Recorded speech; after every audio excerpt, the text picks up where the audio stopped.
Welcome to another edition of For the Sake of Heaviness. My name is Merciful Mike, and I am always here with this guy. Butch Ballich. Thank you very much.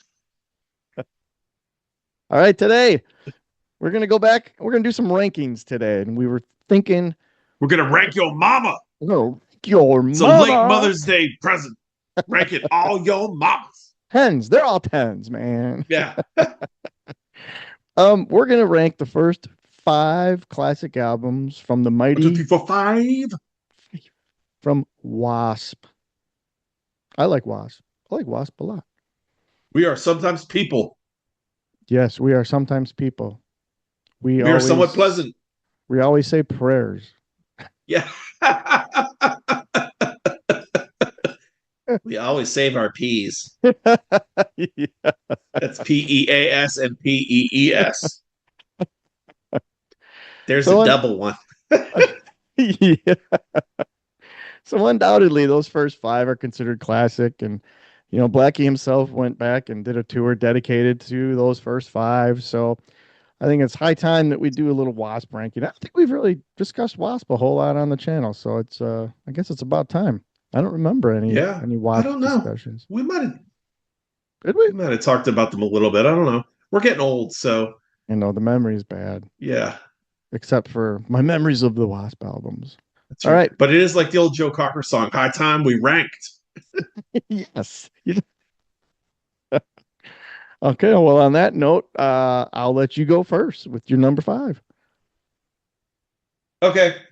First of all, I do want to say, like, I say this about Wasp.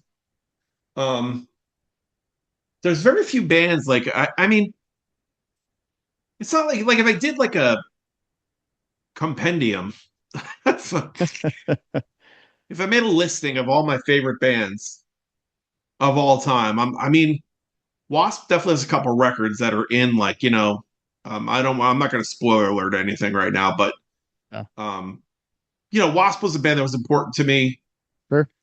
as a kid for sure, but I feel like they've never done a bad record. Like there's some that are better than others, Mm-hmm. but they've never done like an outright bad record. Yeah. I think about the like weakest that record they ever did was maybe like Eldorado. Which I guess still really isn't too terribly bad. Yeah, I mean, it just Blackie's been good at like just even though he like let's be honest, he recycles himself. He's been working on the same vocal melody for 40 years. Now he just rotates which melody fits in which song. Sure. But it all works. Like you'll be like listening to something like when they put out Golgotha or Babylon, like those records, you put them on and you're like, I've heard this a million times from him, but damn it, if it doesn't still like a part of it is that he for having like that voice like he has, which is a little on a it's gruffer or whatever. Like it's not the smoothest voice, but also like he has a decent range, but it's very emotional. Like he can really like get into that. Like he could sing like the down and dirty stuff and like get with that, but then he'll sing these songs that like just have the that emotional impact to them, and he's just good at that. Yeah. So anyway, I guess what I wanted to say was I don't think any of their records are bad. So I think all of these are good records. So where they end up, sometimes it just could depend on the day. Oh yeah, as always, these can fluctuate and move around and stuff, but I'm sure a couple of these are. I'm sure a couple of these might sit. Everyone's are going to sit differently. But so number 5, Inside the Electric Circus. I don't know. I like this record. I like Sweet Cheetah a lot. I don't know. I felt like it was like one cover too many. Oh, like it's not like I like their cover Easy Living and I like their cover of I Don't Need No Doctor, but right. I don't know, man. I mean, Restless Gypsy's real good on here too. Shoot from the Hip. I love the title track. Inside the Electric Circus is phenomenal. But I felt like this was like kind of like Last Command light. Yep. Kind of. I would agree with that. I mean, 95 Nasty is a little bit more commercial. It's not like they like sold out or anything Right. like that. It just there's something about the record that it feels a little rushed at points, or Sure. Sure. um, I don't know. The writing's just not as sharp. That being said, I still think it's a pretty strong record. I mean, for look at the other some of the other stuff that came out around this I'm time just on gonna Cap. jump. I'm gonna jump in on the number Yeah, five spot. We can discuss join it the together club. now. Yeah, Don't I cross the think streams. I I'm not this album's actually grown on me a lot in the last couple of years.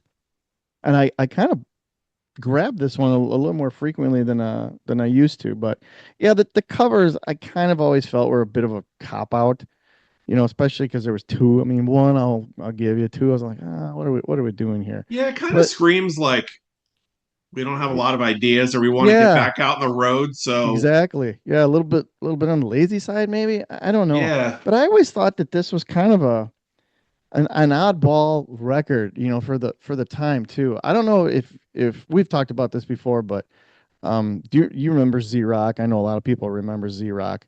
And when this album came out, they played this like all the time, especially the title track. That was on the radio on Z Rock constantly. And I agree with you. Amazing opening track, with the little intro, the whole thing really sets the what a stage great for it. song. Yeah, Sweet Cheetah, another awesome song. But I always thought it was kind of a bizarre kind of transitional album, because Johnny Rod's in the band now, if I'm Yeah, remembering that correctly. yeah, Yeah. So it was just kind of a mix up. And I always felt it was, yeah, would you just say Last Command Light? I think that sums it up perfectly. And I thought the songwriting was a little on the, cutting room floor from the Last Command. What can we recycle from that kind of stuff?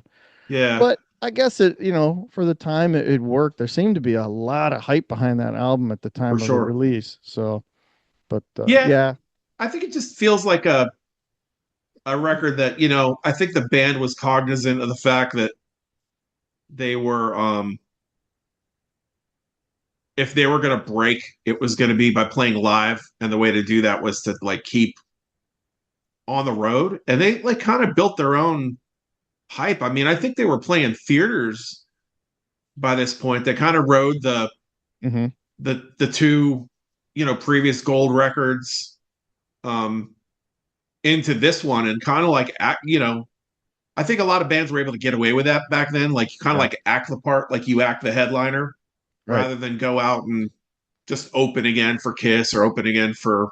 Sabbath, or undoubtedly them touring themselves would have been better than them when they opened for Sabbath around the time of Seven Star. So, Right. Yep.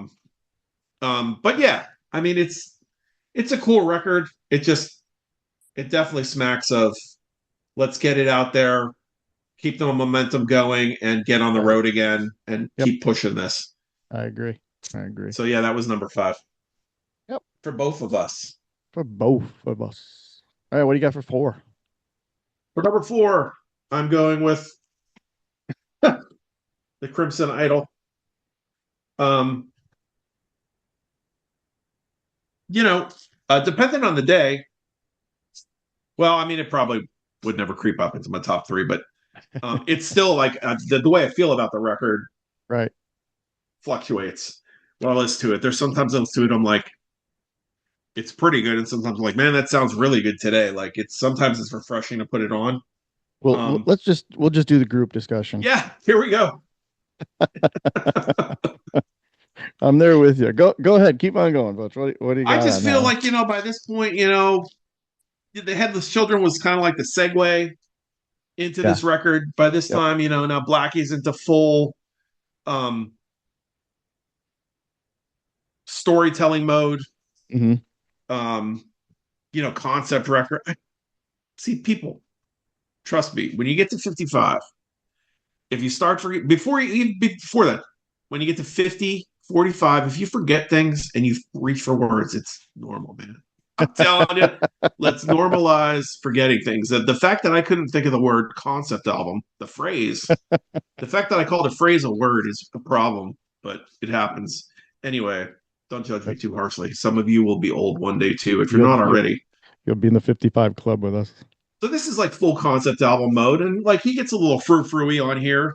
Hmm. Um, but overall, I mean, it's still a heavy record. I mean, some of the Yeah. stuff on here is vicious, man. Like Chainsaw Charlie has Great some song. vicious, vicious lyrics in it. I mean, Yep. this is some dark shit. The whole concept of the record, the rock star that was trying to live up to, his father, and the abuse that he took, and Yeah. just the way that the album wraps. He's puts the dark ending on it. I never Yep. know. Like this record's so old. You almost hate to like. I would think everyone watching this knows what happens, but it's like there's that part of me. It's like, do I really want a spoiler? Anyway, the whole Yeah. suicide thing at the end is like, um, I It's don't know. It's a it's heavy, dark, man. yeah, Yeah. it's a heavy record in more ways than one, and he really gets into the dirt of Hollywood and the music business and stuff, and he's using the record like in to kind of get some of that out there, right? And Yeah. again, the I think a good chunk of that was very point of view for Blackie. Concept album, fictional, but there's a lot of stuff in there where I'm like, oh, this is coming from the gut here. This is totally Blackie telling it like it is. yeah, I feel like Chainsaw Charlie is definitely like 100%. Yep. here's what's going on in the music industry. Yeah. I wanted to ask, I don't know if it's just me, but Arena of Pleasure, tell me that's not Bird of Prey by Uriah Heep, right? Yeah. Just the way that song starts. I mean, it's like Yeah. Yeah.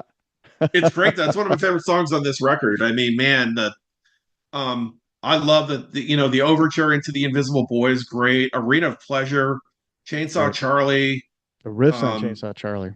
Freaking awesome. yeah, I love the Great Misconceptions of Me. Hold On to My Heart's cool. They were pretty good at like I he still was like pretty that good at song. like some of these ballads, like when he would Yeah. do like that, or Forever Free was good, and Forever Free is great. Yep. I mean, yeah, they still had some decent success from those two songs too. They had the videos on. They got some rotation. So they maintained a little bit of momentum with this album, or even a little bit of a comeback of sorts. It held them in there for a while. It kept them visual, and with those two songs. So yeah. I And thought I'd it have to was look at like, the actual numbers, but I mean, this record, like, you know, kind of fell off from where they were with Headless Children yeah, in the U.S. But over in Europe, man, like this album is like oh this is yeah, one of those records, like it's like Streets by Sabotage is just like exactly. That's a great way to revered put in that. Yeah, parts, in parts of the world. Like it was more successful yeah. elsewhere than here. And So I mean, it's you got to think though too. At the time it came out here, everything was, big hair, glam, or wrapping up that era. So it was a very, because I think that album was so dark, and with the conclusion of that album and the storyline the way it yeah, was, I think that for American audiences that might have turned them off a bit, where they were looking for the happy-go-lucky, give me my power ballad about the girls and parties and shit like that. I think a lot of people were still in that headspace, where you and I have always said it's just a different culture of metal, across the pond. yeah, So yeah. I I think mean, it was even a lot more well received there for a couple of different reasons, maybe that being one. maybe, yeah. I mean, I think with the U.S. like Wasp, it's not like here the fan base Wasp would have built. Let's that the majority of their fan base was built over the first three records, and Right. I'm not sure the crew that wants to hear Love Machine and I Want to Be Somebody and you know um Blind in Texas necessarily Right. wanted to get this heavy Yeah. lyrically. You know, I think the Queensryches and the Metallicas and stuff could get away with that, but Wasp, even though to Right. me Wasp has always been a metal band, um, Yeah, I've never considered Wasp part of the hair metal scene at all. I just never thought, because they never came out all poofy and stuff. They tiptoed around that a little bit, but for the most part, it was raunchy, a little more on the shock rock side of things. I never considered yeah, them to be definitely part of that dirtier genre. and Yeah. but yeah, I mean, you could tell Blackie loves this record too because he repeated it twice with the Neon Idol records. Yeah. Yep. So, I mean, which, like I said, I think they're good records. I don't think they've made a bad one, but Right. I really do like this record. I just don't like it as much as the other three Yep. Same here. that we're going to talk about. All right. Well, I guess if we end up being the exact same, we'll see here. But all right, you're up with three. It'd be interesting. I don't know because I was debating the next one. So for Well, number this three, okay. I'm going with the Headless Children. I did debate putting this at number two, but we'll get to number two. But there's like a nostalgic thing at play there. Okay. When this album came out, I it was like floored by this. Yeah. I got this and Tesla's Great Radio Controversy at the same time, same night actually. Two good I think this is the records. first one I put in the car. Man, Heretic, Lost Child, woo! Yep. Like, what a way to open the record. And again, really like for me, like the only blight on this record, if you want to call it that, is the real me. It's Yeah. like for fuck's sake, like enough with the cover songs. Like I know. I know. keep up for the B sides. Like put it, relegate that to where Mississippi Queen was. That being 100%. said, I mean the video got, Yep. it got some decent airplay, so I guess it did what it's supposed to. But Yeah. man, I Carrying through. think like the rest of side one, like Heretic is killer. The Headless Children, man, that Hensley Oh, Hensley's honking keyboards on there, just that so Hammond good. like Y- cranking, Yep. wicked, and then Thunderhead, like Yep. how heavy is that? And again, like here, he's like really getting into now. They've clearly gone from they've gone from the dirtier side of things on the first three records, and so Hmm. like now they're getting to like more serious I was just gonna say they dropped the territories. sleazy part for like being very Yeah, serious. I mean, there's a couple things on here that give nods to that, like Mean Man is all Yeah. about Chris Holmes, and I love that but song though. yeah, but I mean, you're talking about like nuclear war and Let me ask you this, heroin. Butch, because we just talked about Crimson Idol, which has got a very heavy vibe to it. Do you feel that Headless Children is even a darker album though? Because No, I I feel like think I feel it's a very dark.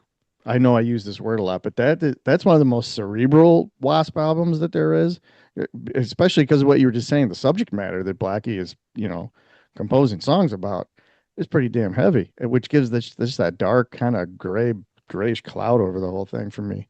yeah, I mean, I think they clearly like at this point, Blackie was like trying to reestablish the band Hmm. as more than just the shock rockers that had the rack on the stage and Oh, definitely. the flaming cod piece and all of that. I mean, you got all this political stuff on the Yep, cover down there. exactly. That Mass covers murderers and so good though. tyrant dictators and the Klan and all this stuff. And the topics on here are heavy. I That's what I think mean. he was definitely looking for I think some recognition, and I think they probably thought like this was the where to keep things moving. Like he had to make a turn Right. somewhere. Like I can't speak for him obviously, but for him to you know There's been many times where I kind of to not repeat himself. yeah, I almost kind of look at this, and I have no proof of that. I've maybe heard innuendos of bits and pieces of interviews with Blackie, but I think at this point, especially after Electric Circus, I think he was looking for a little bit more of a critical success Accolades, or yeah. yeah, critical accolades. A little bit like when Kiss did The Elder, they were looking to please the Mm-hmm. critics, so to speak. So I think he did want to be taken a little bit more seriously at that point, maybe as a songwriter and a composer. And I that comes out in that album to me.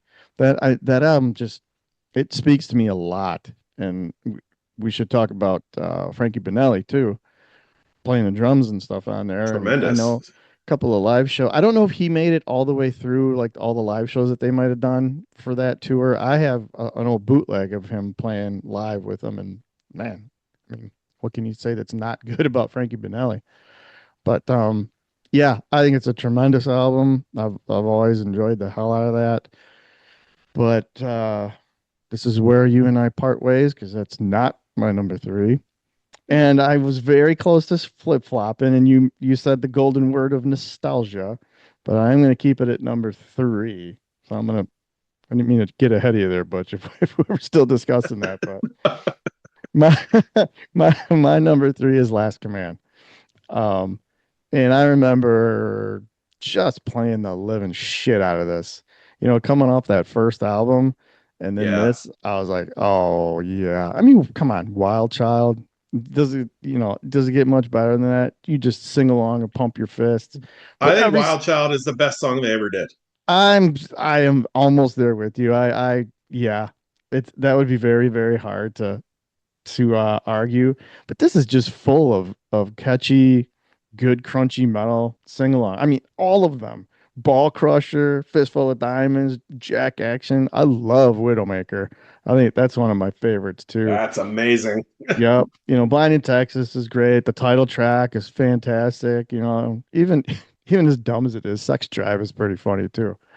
But the only thing I was kind of turned off by with this is when you go from the debut and it's got the whole band on there and they're looking all crazy and mean, Yeah. and it's like, why is Blackie on the cover? Why is it just Blackie? I was kind of like, uh-oh, has the ego set in already?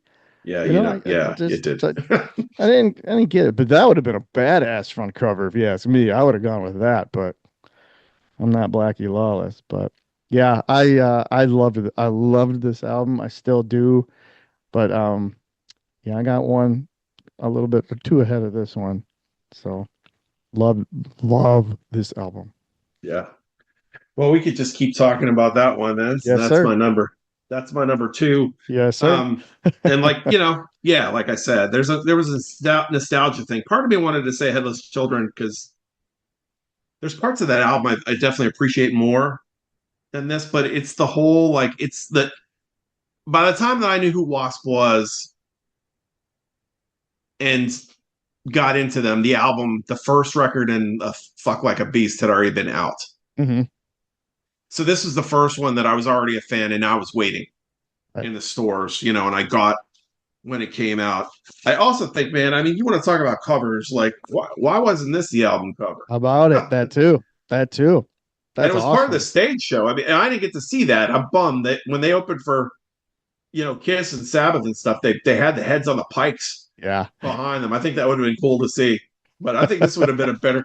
I mean, yeah, like my copy of this is not phenomenal. The record's pretty good. I got this during the dark days of the disease that shall not be named, when everyone was buying records online, everything was more expensive. I mean, shit's still expensive, but I Yeah. paid a little bit less for it because the record's still in good shape. But I'll man, always forgive a beat up cover for a nice record. yeah, I mean, I know, you know, who was it?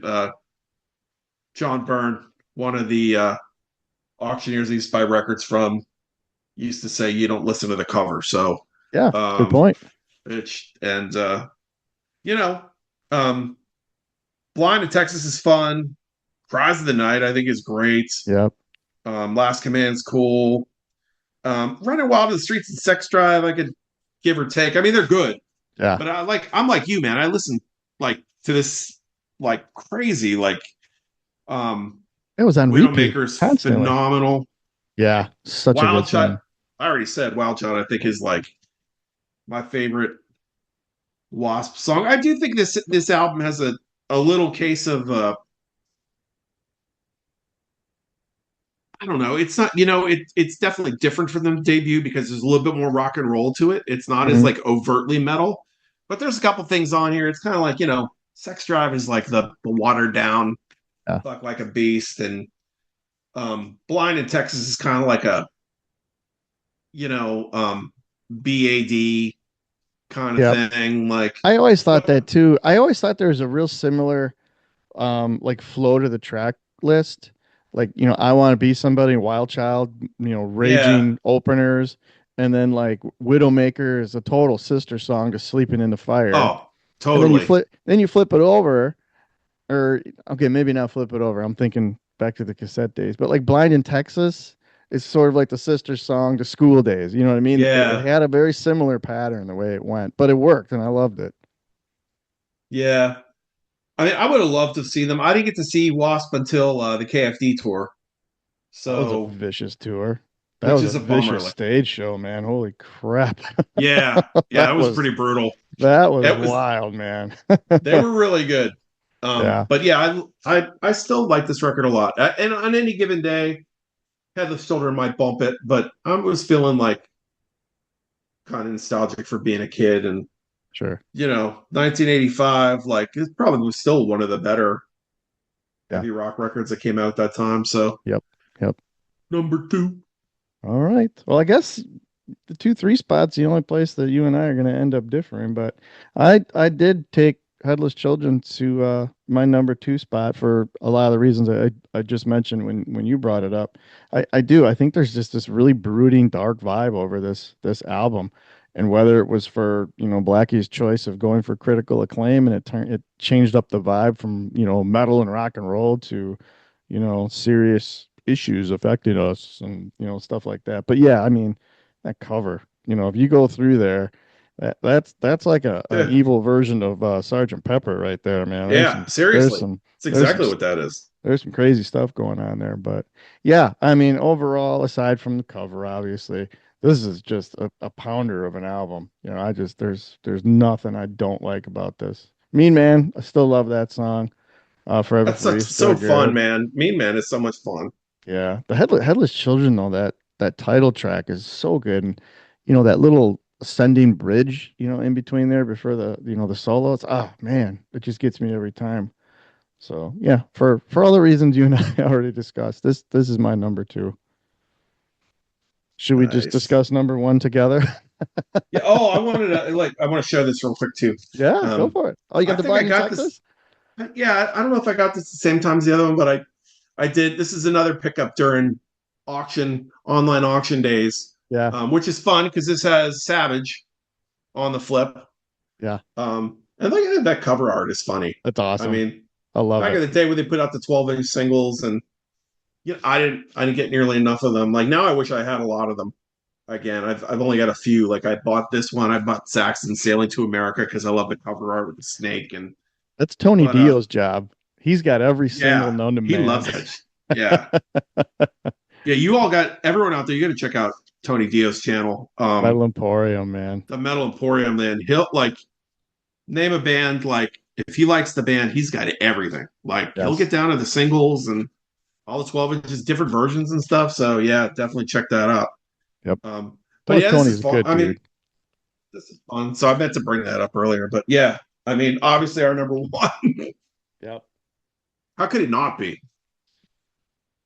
So, were you aware of WASP like when you bought this? Like, had you already heard them and stuff like that? Yes, I had heard. We've talked on here before about the Metal Shop show out of Oh, Philly on yes. WASP and with Mean Ed Green and how they did their own programming. They used the intro and then they did their own thing. Well, that's the first place I heard "Fuck Like a Beast," and I had it on a cassette that I taped off the radio. Sure. And then I'd heard "I Want to Be Somebody," and then I went out and got the debut on cassette and played the hell out of it. I Yeah. mean, I I love every song on this album. So I like they got dropped on me through the radio, through the metal shows. Like I don't even know if I before I heard "Fuck Like a Beast," I hadn't even seen them in magazines up to that point yet. Really? It seemed Okay. like though after I heard that song, it didn't take long for word to start getting out Right. about these dudes. I got to be honest What with about you. you? No, this was a complete, well, a semi-blind buy. I had not heard any of it, but I had seen advertisements. I want to say I'm almost positive it was Circus because I was buying Circus a lot at that point. And we kept seeing these ads for Wasp, and they would even like throw taglines in about like raw meat and all that kind of stuff. And we were like, whoa, look at these Yeah. dudes are nuts. But we hadn't heard any of it. So I think it was on the actual or maybe the week of the release day. I don't remember. But I remember me and my best friend going to it was Camelot Music. Remember Did you guys have Camelot music out by you? We did not have them out near us, but we had the listening booth was we had the listening booth, wall to wall sound, and there was another. We had three record stores in our mall at Really? one time, and then there were like local mom and pop shops. Yeah. There were some. What's one of the other big chains? Sam Goody. There were some Sam Goodies Oh, okay. around, Okay. but mostly the chains were like the listening booth. I don't think we had. Now, I the first time I went to a Camelot, I think was out here Okay. when I got We out to had Pittsburgh. we had Camelot, and I'm pretty sure I bought it at Camelot, but we also had Record Town, which was our other big one. But either way, went and just bought this just on looking at the ads alone. And I remember like all the way home, I didn't have the vinyl. I had a cassette tape too, but I was like, oh my God, look at this torture rack. And these guys look badass. And Tony Richards looks like he wants to come in and just set your house on fire, you know? Yeah, And got home, put it on, and oh my God, mind blown. So happy with the purchase and just played and played and played and played the shit out of this, as did every single one of my friends. And back then for us, I don't know what it was, but you always had to have like a tape inside your jean jacket pocket. So when you get yeah. to school, you'd be like, check this out, man. So would you have like the WASP tape on this side or some other one? But we'd be like showing it off. And yeah, I've told you this story a million times too. I was a county kid, so we rode the bus all the time. And we always had a boombox in the back of the bus because our driver was awesome. And we would play WASP and everything else. But yeah, this set my trajectory, into other things other than Priest and Maiden and, everything else at the time. That just blew me away. So yeah, there was no way that that was not going to be number one. And song wise too, The Flame was my favorite on here for a very long time, but I think I've shifted to Tormentor to be honest with you. That's me. It's tough. It's so tough for me because I'm so like nostalgically, I'm still so in love with "I Want to Be Somebody" It's a great and song. "Love Machine." Yep. But man, I Hellion love too. Tormentor. It's got that slower kind of, almost like doomy I have kind of brought up thing. I have brought Tormentor up to John Gallo so many times, and I said, if Oral Druin does a cover, you have to do Tormentor. I've Yeah, yet I've yet to hear it, but John, you gotta do it still. Hellion was. I listened to that so much, and then Yeah, over the years, like I freaking love "On Your Knees," and another one. I love the damn. I love that. They put it right here. This is Yeah, my favorite line on the record: "The gods you yep. worship are steel. At the altar of rock Alter and rock roll, and you'll roll, you kneel." Like, kneel. oh, that's from Hellion. I'm an idiot. It's okay. I know what you're saying. It's a Well, great. I'm It's talking a about "On Your Knees" and getting into that. Like, I always conflated those two faster songs. yeah. I'm gonna get thrashed on here by the Wasp fans. Did you we used to watch the live at the Lyceum all the time too, because it was such an awesome visual representation of them in those early days. It was such a good concert to watch. I haven't. I don't think I've. I don't think I saw that until I was like a for real adult, like years later. Like, Oh, really? Okay. no, I mean there was nowhere to. I didn't buy it, um, and there was no one that had it where I could rent it Hmm. at the time. Man, I would have. I want to say too, like for anyone that doubts that there was a time when we just called everything metal. Like, I Right. mean, Yeah. it's like this and Shout at the Devil. Like, if Metal. I made a list of the greatest 100 heavy metal records of all time, this is on there, and Shout at the Devil's on there, and I don't care what anyone says or how anyone. I mean, this is a metal record, Dude, no argument here. solidly metal. Yeah, I know. Absolutely. I'm speaking to preaching to the choir The other there, thing but too about I think and actually me and Darren have talked about this a couple of times. I think this album has a little bit more of a primal feel to it just because of Tony Richards. And it's nothing against Riley. Stephen Riley's a fantastic drummer, man, but Richard played with like a ferocity or he just, he went for it a little more. I don't know if it was his tempo, tone, however you want to put it, but he added a little bit more of a primal sound to this album, and you could chalk it up to production and all that too. Maybe I'm overlooking it or overthinking it, over the Last Command, when Stephen Riley came in. Still a great drumming performance, but there's something about the drum sound on that first record, and I'll chalk it up to Richards. I think it just, he just bashes away. Yeah, it's so interesting some of these bands when yeah, a guy like Tony Richards, he just this record comes out and he's out of the band and he drops off the face of the planet. I Yeah, mean, I know. some of these dudes Randy aren't able Piper to kind get of back stuck into. around a little bit, even after he was out of the band, because I think he had that band called Animal for a while, and I think he's actually still kind of plugging around doing some stuff. But I think I listened to a couple things that they did, and it was pretty cool. mhm. Um, yeah, I mean, it's like a bummer, man. Blackie's gonna do what Blackie's gonna do, but yeah, I Oh mean, yeah, and Steven's dead now, but it would have been nice to see like the if he was gonna do the old stuff, like do it with that would have been great. the guys. I mean, because Piper, I do feel like Piper's voice was part of you know, part of the background vocals I agree and with you. stuff back then. And it's now like you see them live and they're piping in the background vocals. Yeah, And Blackie comes to the mic and sings, and you hear 10 of him.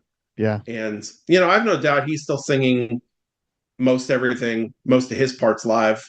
It's just that it's the back and whatever. If you want to have the when you use a lot of back when you have a lot of backing vocals, you gotta and you want to well, recreate them. yeah, If you're going to use tapes, whatever. But it's just so interesting to me. I remember seeing him on the KFD tour, and you know, the bass player would come up and they'd be doing the background vocals, and it sounds just like Blackie. yeah. But I mean, God, I again, I wish I would have seen. There's some of these bands I didn't get a chance to see it. I don't want to like say it was all their prime, as in their total peak, and they didn't do Yeah, anything. It yeah, was, but it's kind of. I mean, it's kind of like there's this era of bands I didn't get to see live. Like I did sure, get to see some. Like I saw Queensryche on the Warning tour. Cool. right. I didn't get to see Armored Saint Yeah, until years later. I didn't get to see W.A.S.P until years later. Um, but I got to see Overkill. yeah. So it's like there's this give and take. I would have traded seeing W.A.S.P. I would have rather seen them than King Cobra when I saw Kiss and the Sound. I mean, King Cobra was good live, but it's Yeah, like, if you're going to give me the choice, I mean, yeah, right. Exactly. I Which would have one do you rather rather see? seen Yeah, W.A.S.P on that tour. I did see Black and Blue, but I only yeah. saw one song because by the time we got to the Spectrum in Philly, I remember you they saying were, that. Yeah, I was like, what? Well, you know what we should do? Now that you were talking about it earlier, we did like the first, five classic. Maybe we'll do a follow up one day and we'll do like the rest of the catalog that, people may or may not be familiar with, but still some yeah, really good stuff there. yeah. There's a lot of meat on the bones for Oh yeah. Oh yeah, the rest of for the cat. sure. There's songs on every record that I'm like, oh my god, that song is tremendous. I think that Yeah. I'm trying to think of the one song. Uh, there's a really great song, a Dominator, and um, all those records have like I think there's brilliant. They kind of like W.A.S.P kind of becomes like Uriah Heep at some point. Like Heep would always have like those. There'd be a couple like totally brilliant songs on the Yeah. except W.A.S.P I think is more consistent than Heep was after say Sweet Freedom. Sure. Like I think Heap's quality started to get a little shaky, but they'd still have like, even High and Yeah. Mighty had Weep in Silence and Right. Right. would have a couple great, like you're like, holy God, like those Yeah. songs are great. And then there'd be a bunch of like, well, I mean, they Yeah. The tried. the filler kind of overtook a little bit where there was always signs of brilliance and then it was like okay, this is okay, but yeah, I know the consistency of songs on an album start to finish started to wane a little bit, but Yeah. But there's always great songs on like every Wasp record has, one or two like total bangers. oh yeah, yep, 100%.